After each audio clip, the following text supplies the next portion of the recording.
करें।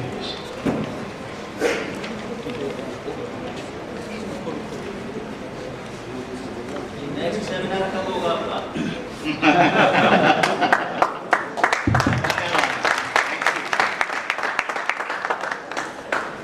फिनिश की तरफ से मैं ये दूसरी बार आया हूँ, तो मुझे उम्मीद है कि इस तरीके। वो चेस की चैंपियन। कौन सी? हाँ हाँ, इनमें तीनों में हुआ था क्या? तीनों में कंपटीशन हुआ था क्या? तीनों में कंपटीशन? हाँ हाँ, क्योंकि चेस में ना लीग्स अलग अलग होती हैं। इनमें क्या था, मतलब जो आप पूछ रहे हो मैं समझ रहा हूँ, देखो 3.5 साल लगे, ये डिफरेंस था। किसी साल ये वर्ल्ड चैंपियन बनी, किसी साल वो वर्ल्ड चैंपियन बनी, वही था। लेकिन आपस में थोड़ी साठगांठ होती थी, तो एक साथ ये लीग पे नहीं जाते कई चीज, क्योंकि चेस के हाँ इंडिया में अभी जो लास्ट 2012 में मैं गया था, प्राइज डिस्ट्रीब्यूशन के लिए मैं गया था वहाँ। तो वहाँ पे एक किसान, उसने अपनी कहानी सुनाई। उस किसान ने क्या किया था, बैंक में लोन लेने गया था। तो लोन लेके जब आया तो जाता था हमेशा, तो बैंक के जो मैनेजर थे, तो उन्होंने कहा कि बच्चों को बैंक वालों से मिलवाया, उसकी जो भी गांव में है, तो ये गांव है उसके पास छत्तीसगढ़ में कोरबा के पास। तो उसने अपने बच्ची को सीए बनाया पहले, फिर दूसरे को सीए बनाया, 4 बेटी हैं, 4 को सीए बनाया, 3 की शादी सीए के साथ कराई, लास्ट की अभी होनी है शादी, तो सारी कराई। तो उसके बच्चियों भी आए थे। बड़े ने कहा मेरे लिए पापा ने बहुत मेहनत की। उसके बाद तो घर का एक माहौल ही बन गया, क्योंकि किताबें वही है, छोटे जो हैं उन्होंने देखा। हमारा बच्चा किस फील्ड में जाएगा, ये क्या बनना चाहे बने, इसका हम निर्णय कैसे करें। बहुत बार ऐसा कहा जाता है कि पेरेंट्स जनरली अपनी महत्वाकांक्षाएं बच्चे पर थोपते हैं, और ये भी गलत है कि हम अपने अपनी एम्बिशन जो अतृप्त इच्छाएं हैं वो हम अपने बच्चे पर लाद कर उसे पूरी करवाना चाहते हैं। तो ये भी नहीं चाहते कि हमारा बच्चा हमारी महत्वाकांक्षाएं ढोए। लेकिन हमारा बच्चा भी जब डिसीजन नहीं ले पा रहा हो कि वो किस फील्ड के लायक हो, तो हम कैसे तय करें कि वो किस फील्ड के लायक। तो क्या हम ही निर्णय कर लें कि या फिर बच्चे के मैच्योर होने का इंतजार करें? तो हो सकता है कि हमने जो सोचा वो बच्चे के लिए आगे गलत सिद्ध हो। तो इस कंफ्यूजन से कैसे निकला जाए? ये सवाल बहुत अच्छा है। सारे कहा कि अपने इच्छाओं को थोपना, या इच्छाओं को थोपना अच्छा है बुरा है, बच्चों के लिए अच्छा बुरे की बात दूसरी है। इच्छाओं को थोपने से दिक्कत हमें होती है अगर हमारे लायक बच्चा ना बन पाए तो, या बच्चा कल को बड़ा होकर कह दे कि आपकी इच्छा के हिसाब से मैंने किया था, मुझे मिला कुछ, तो माँ बाप का दुख होता है। तो चलो उसको रूल आउट किया पहले कि इच्छा हमने जाहिर नहीं की। मैं ये नहीं कह रहा हूँ कि करना चाहिए नहीं करना चाहिए, इच्छा जाहिर करके भी बहुत लोगों ने बहुत अच्छा बनाया अपने बच्चों को, और फ्रीडम दे के छोड़ दिया बच्चे को, मैच्योर होने का इंतजार किया कि बच्चा तू बड़े हो जा और तू जो इच्छा है वही कर। ये जो बात है हिंदुस्तान में, ये अभी तक ना पची नहीं है किसी के मन में। मैंने कई पेरेंट देखे हैं जो अपने बच्चे को छूट देते हैं कि बेटा तुझे जो मन करता है ना वो बन, मेरे से जो बन पड़ेगा मैं वो करूंगा, तुझे जो अच्छा लगता है वही कर, ये कहते हैं।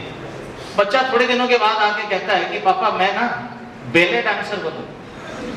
तो नहीं बेटा, जैसे सीए है, चार्टर्ड अकाउंटेंट है, इंजीनियर है, इनमें से कुछ बन जाता। हिंदुस्तान का समाज ऐसे है, हमने अपना जो दायरा है 20 साल पहले इतना था, बच्चे के पास इतने स्कोप थे, अब हमने वो दायरा थोड़ा बड़ा कर दिया कि इनमें से कुछ बन जाए। हम आज तक भी कोई भी माँ बाप जो कह सकते हैं कि हमने अपने बच्चे को फ्री छोड़ा है, फ्री नहीं छोड़ सकते उस हिसाब से, क्योंकि आप सोच के देखो फ्री छोड़ने का इसलिए नहीं होता क्योंकि बच्चा एक पैटर्न में पढ़ रहा है 12 साल तक। वो जो पैटर्न है उस पैटर्न से मिलता जुलता अगर कोई प्रोफेशन हम उसको देते हैं तो आसान होता है, क्योंकि 12 साल की पढ़ाई है। मतलब अगर मैं अपने बच्चे को योगाचार्य बनाना चाहूँ तो मुझे इस तरह के स्कूल में पढ़ाने का कोई जरूरत नहीं है, क्योंकि मैं अगर सीबीएसई पैटर्न में पढ़ा और मैं बच्चे को चाह रहा हूँ योगा गुरु हो, तब तो मुझे गुरुकुल में पढ़ाना चाहिए। लेकिन अगर मेरा बच्चा सीबीएसई में पढ़ रहा है तो उसकी जो ब्रांचेस हैं उसमें अगर जाए बच्चा तो उसने जो पढ़ा है वो काम आना आसान हो जाता है। तो हमने करना क्या है अब इसके बाद? अगर हमने देखा बच्चे की स्कूल में एडमिशन हो गई, अब हम चेंज नहीं कर सकते साथ, अब एक्सपोजर दे सकते हैं बच्चे को कि ये भी बन सकते हो, ये भी बन सकते हो, ये भी बन सकते हो, ये भी बन सकते हो। पहला। दूसरा काम है बच्चा उसको समझता कैसे ही ये जानना बड़ा जरूरी है। हम जब एक्सपोजर देते हैं, हमने कहा मामा का लड़का भी इंजीनियरिंग किया है, उसका लड़का भी किया है, इसके इतने रैंक आए थे, वो था, वो थोड़ा गलत है। क्योंकि हो सकता है जो मामा का लड़का है, आपका बच्चा उसको देख के प्रभावित ही ना हो कि उसकी बात तो करो ही, या तो किसी ना किसी तरीके से एक्सपोजर आप दे सकते हो अपने बच्चे को, कि आप उसको बता सकते हो, उसके समझने में मदद कर सकते हो। जैसे आप मुझे जो दिल में है ना वो काम अगर करोगे तो कामयाबी आपके कदम चूमेगी। मैंने कहा अगर ये होता ना तो जाहिद खान और नेहा धूपिया सुपरस्टार होते आज, क्योंकि जाहिद खान और नेहा धूपिया अपने पसंद से बॉलीवुड में है। जितने लोग बॉलीवुड में हैं वो सारे अपने पसंद का प्रोफेशन चुन के आए, सारे कामयाब हैं? सारे कामयाब नहीं है। तो बच्चे के प्रोफेशन के बारे में बहुत सोचने की जरूरत नहीं है। उनको मेहनत की आदत, डिसिप्लिन की आदत, ईमानदारी की आदत, ये अगर आप डाल दें, वो कुछ भी करेगा, कामयाब होगा। इतना करना चाहिए। वो गाना गाना अच्छा लगता है, इनहेरिटेड टैलेंट है, उसकी इज्जत करनी चाहिए। लेकिन अगर उसको पैसे कमाना है उस टैलेंट में, तो उसको एक प्रॉपर ट्रेनिंग की जरूरत है, वो डिजाइन की जरूरत है। जैसे कोई गाना गा रहा है, गाना अच्छा गा रहा है, तो स्कूल में तारीफ मिलेगी, सर्टिफिकेट मिलेंगे, पैसे नहीं मिलेंगे। पर अगर डिजाइन कर, मेन है डिजाइन, दुनिया डिजाइन की है। नेचुरल टैलेंट है तब भी मेहनत करनी पड़ेगी, नहीं है तब भी मेहनत करनी, हर प्रोफेशन में। तो ये आपकी बात सही है, इनहेरिटेड टैलेंट होता है अगर आप पहचान। हाँ, नेट पे अवेलेबल है अलग अलग जगह। बाकी तो आपको फिनिक्स से पता चल जाएगा, राजस्थान में जब भी होते हैं, यहाँ कहीं, हर स्टेट में होती है अलग अलग जगह। और कोई चीज आप पूछना चाहो, बच्चे पूछना चाहे तो उस समय क्या करना चाहिए? तो कैसे डाइवर्ट होता है, कौन सी चीज होती है? जैसे गंगा पढ़ते समय सोचते हैं कि कार्टून नेटवर्क पे क्या आ रहा है, पोगो पे क्या आ रहा है, छोटा भाई क्या कर रहा है, तो उस समय क्या करना चाहिए? तो ये जो होती है, जो डाइवर्ट होता है, हर सब्जेक्ट की पढ़ाई में होती है, किसी किसी सब्जेक्ट में होती है, किसी में होती है ना। इसका मतलब डाइवर्ट जो हो रहा है माइंड, वो प्रॉब्लम नहीं है, उस सब्जेक्ट में इंटरेस्ट उतना नहीं है, वो है डाइवर्ट तो हर बच्चे का होता है। आपको सब्जेक्ट में और थोड़ा इंटरेस्ट लेना, उसके लिए क्या करोगे? इंटरेस्ट लेने के और पढ़ोगे, डाउट क्लियर करोगे, टीचर के साथ बात करोगे, थोड़ा समय लगेगा। डाइवर्ट जो होता है उसको रोको मत, डाइवर्ट होने दो, ठीक है, लेकिन उसको ज्यादा, आप पेन है ऐसे पकड़, सीधा, जैसे कोनी सीधा है, कितने समय पकड़ सकते हो इसको? अंदाजा 5 मिनट, 10 मिनट, 15 मिनट। अगर मैं कहूँ आधा घंटा पकड़ो, दर्द होगा? पेन के वजन के बढ़ने से या समय के बढ़ने से? ये जो पेन जैसे आपके हाथ में आया है, ऐसे ही माइंड डाइवर्ट होगा, पोगो में जाएगा, किसी और में जाएगा। आपने उसको ज्यादा देर तक पालना नहीं, माइंड गया फिर दोबारा ले आओ पढ़ाई में। सोचो मत कि क्यों गया, क्योंकि एक तो डाइवर्ट हुआ था, उसमें समय खराब हुआ, फिर सोचने में और समय खराब होगा कि डाइवर्ट क्यों हुआ, उसको ज्यादा समय रखना। और कोई सवाल है आपके मन में? कंसंट्रेशन वही है जैसे उन्होंने कहा, जैसे आप सोच के देखो, कंसंट्रेशन प्रॉब्लम नहीं होता किसी भी बच्चे को। अगर एक बच्चा कहे कि मुझे पढ़ाई में कंसंट्रेशन नहीं, तो व्हाट्सएप में तो है, फेसबुक में तो है, उस समय कंसंट्रेशन है, या वीडियो। इंटरेस्ट का प्रॉब्लम। आप सोच के देखो, एक बच्चा एक गाना सुनता है हनी सिंह का, लिरिक्स पूरा याद रखता है, कितने लोगों को याद है? कितने हाथ याद तो है। इसका मतलब कंसंट्रेशन प्रॉब्लम थोड़ी है, हनी सिंह ज्यादा अच्छा लगता है। इंटरेस्ट है, और उस इंटरेस्ट के लिए क्या प्रॉब्लम मेरी है, तो कंसल्ट करना चाहता हूँ आपके साथ। बताओ, एक बताओ अपना और माँ बाप। सर मेरे पिताजी टीचर है, तो उन्होंने, मैंने बीएससी की साइंस मैथमेटिक्स से, उसके बाद उन्होंने मेरे को बीएड करवा दी, बोले कि सेकंड ग्रेड का टीचर बन जा। मेरी ये ओपिनियन है कि नथिंग लाइक डिफेंस। मेरे को डिफेंस जाना है, क्योंकि सर प्रॉब्लम ये है कि मैं इकलौता हूँ। हाँ। जब डिफेंस की बात आती है तो ही मम्मी रोने लग जाती है। बेटे इस जन्म में तो हमारी बात मान लो, अगले जन्म में तुम्हें जो करना है कर लेना। आप ये बताइए,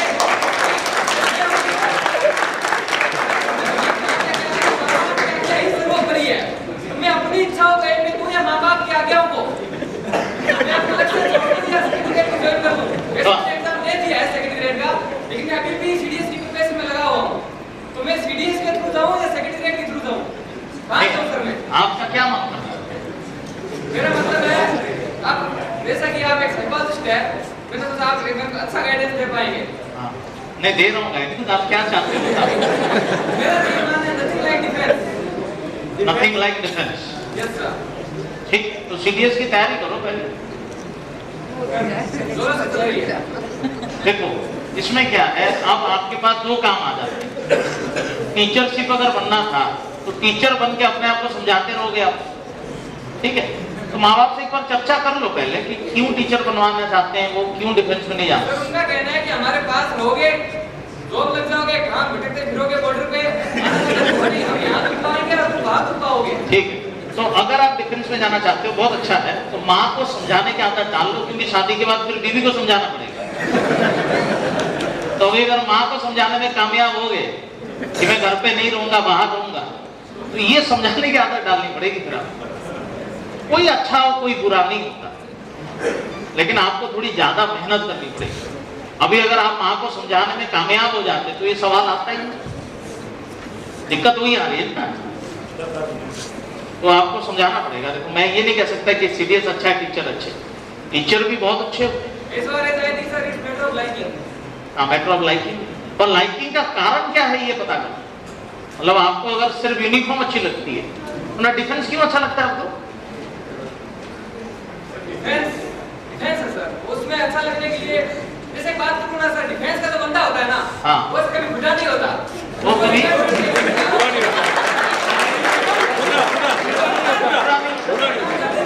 अच्छा बुरा नहीं होता।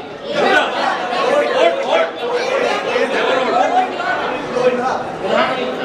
अच्छा, अगर दूसरी बात अगर जीता है तो एक जवान के रूप में जीता है, और एक दूसरी सेकंड बात ये खास बात है सर, ये ना शहादत को प्राप्त होता है अगर संसार में रहा।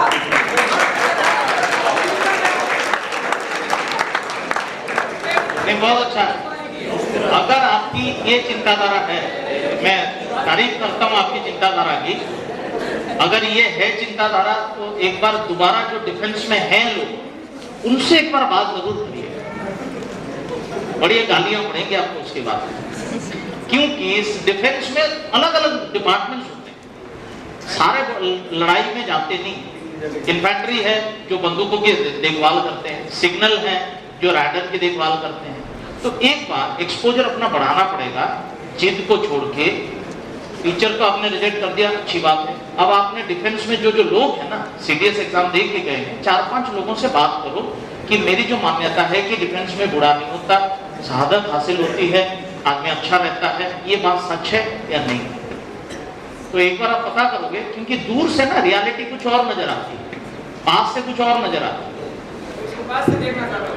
हाँ, तो पास से देखने के लिए खुद जाके देखोगे तो महंगा पड़ेगा, जो ऑलरेडी है उनको देख लो। नींद थोड़ी आ रही है, नींद नहीं है सर। सर हम लोग थोड़ा सा टॉपिक से रखते हैं। हाँ, एक बार आप जाके ना एक बार पता करो कि उनकी जिंदगी क्या है। ठीक, थैंक यू।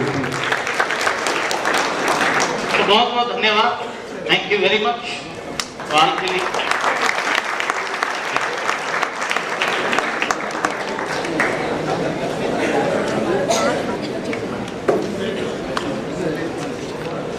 मैं एक बार और सेमिनार से पहले जो मैंने बच्चों को प्रॉमिस किया था कि this is going to be a life changing seminar for you, क्या वो वादा पूरा हुआ? प्रोग्राम को आगे बढ़ाते हैं। For the first time in Bikaner, Phoenix IIT academy is launching A paradigm shift in the studies of class 9th and 10th। ये आप लोगों ने न्यूज़पेपर में देखा होगा। उसी की ग्रैंड लॉन्चिंग के लिए आज ये सेमिनार भी रखा गया है। इस प्रोग्राम की जानकारी देने के लिए मैं हमारे head of department of physics mister Sunil Shah को बुलाना चाहूंगा। प्लीज तालियों के साथ स्वागत करें मिस्टर सुनील शाह का। Thank you sir. Good evening everybody. 9वीं और 10वीं क्लास से अब बच्चों को कंपटीशन की तैयारी करवाने की क्या जरूरत पड़ गई? ये पहली बार भी जब अगर पेरेंट्स को ये बताया जाए कि भैया आप 9वीं से बच्चे को तैयारी करवाइए, 10th से तैयारी करवाइए, तो पेरेंट्स यही सोचते हैं क्यों भाई, क्यों अभी से इतना जरूरत क्यों है इनको, 9वीं 10वीं से प्रेशर डाल रहे हैं वगैरह वगैरह कर रहे हैं। तो ये फीलिंग तो सबसे पहले अगर हम लोगों ने पहले भी बात करी थी पेरेंट्स से, तब ये मुद्दा आया था कि भैया प्रेशर इंक्रीज हो गया, प्रेशर इंक्रीज हो जाता है, 9वीं से ही बच्चों की खेलने कूदने की उम्र है, उस टाइम में आप कह रहे हो भैया तैयारी करिए कंपटीशन की। तो जब 11th 12th में करके बच्चा सेलेक्ट हो रहा है और हो रहा है तो क्या जरूरत है? अब जैसे 9वीं और 10वीं के अंदर हम देख रहे हैं कि भैया एनसीईआरटी का जो कोर्स है वो बहुत इजी है, और 9वीं 10वीं का जो कोर्स है वो ये डिमांड ही नहीं करता कि भैया 2 साल 9th और 10th स्कूलिंग को दी। अब हमारे यहाँ ऊपर बच्चे बैठे हैं 10th क्लास में, हितेंद्र, उसी बच्चे ने ये कहा था कि सर हम लोगों को 10th की तैयारी मत करवाइए आप। हम लोग उनको 10th पढ़ा रहे थे, एग्जाम पास आने लगे, उनके फाइनल एग्जाम आ रहे थे, तो हमने कहा भैया देखो अब आप 10th की तैयारी कर लो, अपन उनको रिवीजन करते हैं 10th का। उन्होंने कहा नहीं 10th हमारी हो जाएगी, हमें 10th की टेंशन नहीं है, आप 11th कंटिन्यू करिए, हम 11th में इंटरेस्टेड हैं। तो हमें लगा हाँ भाई हम कुछ एक्स्ट्रा दे रहे हैं, बच्चे इंटरेस्टेड हैं, और उनको ये लगा कि हमें इतना कॉन्फिडेंस आ गया है कि हम 10th इजीली कर लेंगे, हमें 10th के लिए कोई स्पेशल तैयारी करने की जरूरत नहीं है, हमें 11th कंटिन्यू करिए, आप 11th करवाओ। अब लेकिन स्कूल से बच्चा मान लो 9th 10th में आया, 9th 10th का बच्चा जब 11th में आता है तो बहुत सारे उसके मिसकंसेप्शंस होते हैं। अच्छे तरीके से अगर कंसेप्ट अगर बच्चे ने नहीं पढ़ा है तो उसका मिसकंसेप्शन रहेगा ही। जैसे कल एग्जाम था, एक बच्चे से मुलाकात हुई मेरी, तो मैंने ऐसे पूछ लिया भाई पहला क्वेश्चन आपने किया है, इसका आंसर क्या दिया आपने? तो उसने कहा कि मैंने सर इसका आंसर दे दिया, 0 दिया है, डिस्प्लेसमेंट 0 है। कोई मतलब मैं एक एग्जांपल फिजिक्स के एग्जांपल की बात कर रहा हूँ। उसने कहा कि सर इसके अंदर डिस्प्लेसमेंट 0 है तो इसका आंसर 0 आना चाहिए, लेकिन मैंने कहा नहीं बेटा ये गलत चीज है, डिस्प्लेसमेंट 0 होने पर वर्क डन 0 ये सही बात नहीं है। लेकिन उसको इतना कॉन्फिडेंस था, उसने कहा अरे यार इसको कुछ आता ही नहीं है। वो ऐसा सोच रहा था, बहुत सारा 3 या 4 चैप्टर हम फिजिक्स के लेते हैं जो एग्जैक्ट 12th के हैं, तो हम लोग जो 9th और 10th के 11th के अंदर जो बैरियर है, अब बच्चा मान लो कि भैया 9th के अंदर है, तो वो अगर अपन कुछ ना कुछ उसको 11th की तरफ पुश करें, भाई 9th का और जो 11th का गैप है उसको अपन कुछ कम करना चाहते हैं। हम ये नहीं कह रहे कि हम प्रॉपर 11th पढ़ाएंगे बच्चों को, हम ये कह रहे हैं कि 9th अच्छा करवाएं, ताकि जब बच्चा 11th में आएगा तो हेलो जब बच्चा 11th में आएगा तो उसकी पकड़ अच्छी होगी। हमारे पास अभी 10th बच्चे हैं ऐसे जिन्होंने जो 11th में आए हैं, जो हमारे पास 12th 10th में थे और आज वो बहुत अच्छा कर रहे हैं, बहुत ज्यादा अच्छा कर रहे हैं। हमारे आज तक जो भी फिजिक्स के अच्छे स्टूडेंट्स हैं उनमें वो शामिल हैं, 7 बच्चे ऐसे हैं।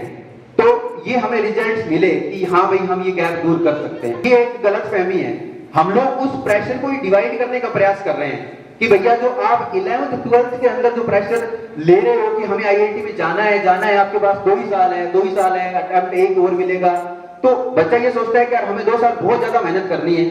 हम उसी चीज को 4 साल में डिवाइड करने का प्रयास कर रहे हैं कि आप 9वीं क्लास से शुरू हो जाइए, आपको जोड़ ही नहीं आएगा, वही प्रेशर डिवाइड हो रहा है। 11th क्लास का 9th में, 10th क्लास का 12th क्लास का 10th में आ गया है, तो बच्चे को कंपैरेटिवली उतना ज्यादा जोड़ नहीं आएगा। और वास्तव में अगर जो बच्चा आज हम ये ऑब्जर्व भी करा है, जो बच्चा 9वीं क्लास से आईआईटी की या जो भी तैयारी कर रहा है कंपटीशन की, उन्हीं की आज 100 के अंदर 200 के अंदर रैंक आ रही है। ये ऑब्जर्व किया है हमारे बच्चे जो आईआईटी के अंदर सेलेक्ट हुए हैं, उन्होंने ये हमें फीडबैक दिए कि सर वो बच्चे वहां पर फर्स्ट रैंक सेकंड रैंक वाले हमें जो मिलते हैं वो ये कहते हैं भैया हमने तो 5वीं क्लास से भी शुरू कर दी थी तैयारी, 6ठी क्लास से शुरू कर दी थी, लेकिन जब 5वीं 6ठी में बच्चा आता है तो पेरेंट्स ऐसा नहीं सोचता कि हमें तैयारी करनी अभी शुरू करनी चाहिए। नहीं यार अभी तो बच्चा छोटा है, अपने पास रखो, दूर नहीं भेज सकते, ये वो सब बातें होती है। लेकिन मैंने ये देखा है हॉस्टल में, यहाँ पे मेरा खुद का एक रिलेटिव जो बच्चा अभी 2nd क्लास में आया, अभी हॉस्टल में रह रहा है, बताओ 2nd क्लास में भेज दिया है कि ठीक है पढ़ेगा बाहर रहेगा। अभी हालांकि 2nd क्लास के बच्चों को क्या नॉलेज है, कोई नॉलेज नहीं है, लेकिन फिर भी उसको भेज रखा है क्या ठीक है बाहर रहेगा। फिर तीसरी बात, जो अपन एग्जाम होते हैं बच्चे पूछते रहते हैं, एनटीएससी ओलंपियाड के जो एग्जाम्स होते हैं इनके बारे में बच्चे नहीं जानते इतना कुछ ज्यादा। हम लोग ये प्रयास कर रहे हैं कि ये एग्जाम्स बच्चे क्लियर करें, उन बच्चों को वो एक मोटिवेशन दे, वो एक जॉब करें कि आप NTSC ओलंपियाड ये भी एग्जाम दें, इनके क्या फेज होते हैं, उनको पता ही नहीं है बच्चों को किस टाइप के, कितने टाइप के ओलंपियाड होते हैं, क्या क्या होता है, कौन सा देना चाहिए, NTSC में क्या मिलता है, फाइट करके जब अपन सेलेक्ट हो जाए तो कहाँ जा सकते हैं, क्या होता है, ये सब नॉलेज ही नहीं है बच्चों को।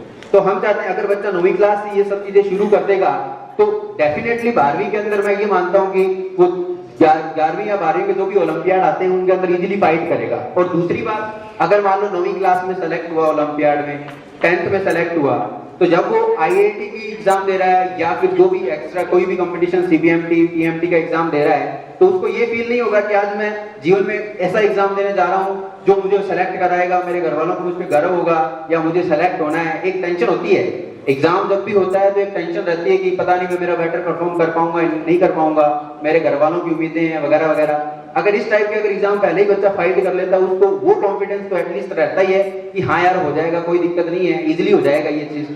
तो ये सब भी हम प्रयास कर रहे हैं। दूसरा, जब हमारे जो बच्चे IIT के अंदर हैं तो उनसे बात हुई, उन्होंने ये चीज कही कि सर हम लोग चले गए हैं 12th के साथ सेलेक्ट हो गए, हमने 11वीं से तैयारी शुरू करी थी, लेकिन आज भी जब कोई बच्चा टॉप करता है तो वही बच्चा टॉप करता है जो 9वीं क्लास से तैयारी कर रहा था। ये हमें बच्चों ने फीडबैक दिया जो आज IIT में है, IIT दिल्ली में है, बॉम्बे में